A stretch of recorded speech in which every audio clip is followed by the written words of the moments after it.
I want to address Shifa Hospital in Gaza.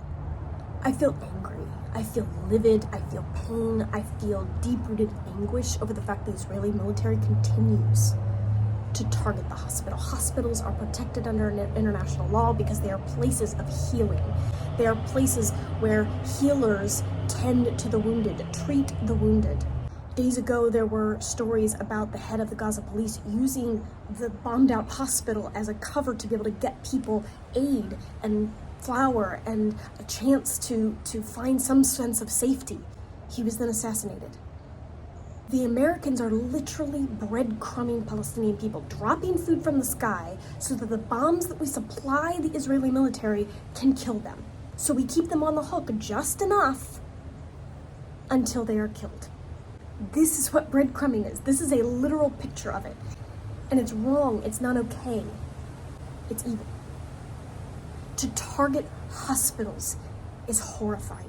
I have an affinity for hospitals because much of my journalist career was based around finding witnesses in hospitals, bypassing health ministries, speaking to the heads of the hospital, the head doctors, the surgeons, watching surgeries happen, including in Gaza.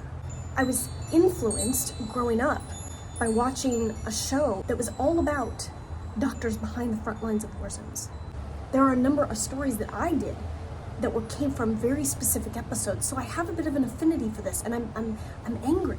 But Hamas is no longer a viable argument.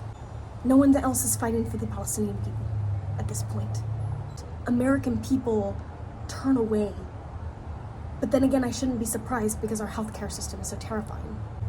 American people are still clinging to the remnants of Zionism, which is just a colonized white trope to promise a utopia that is never going to exist. Daniel Monte has been talking about Zionism from the perspective of addiction, which I find really fascinating because it's the idea that it almost works, but doesn't.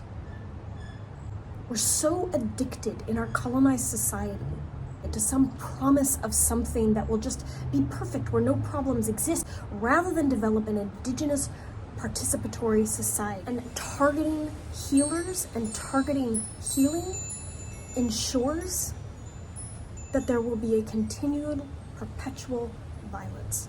It must stop. Hospitals are protected and should be protected at all cost, no matter who is in them. And right now it's being raided, and the witness testimony inside that hospital is horrifying. It's time to shift the story.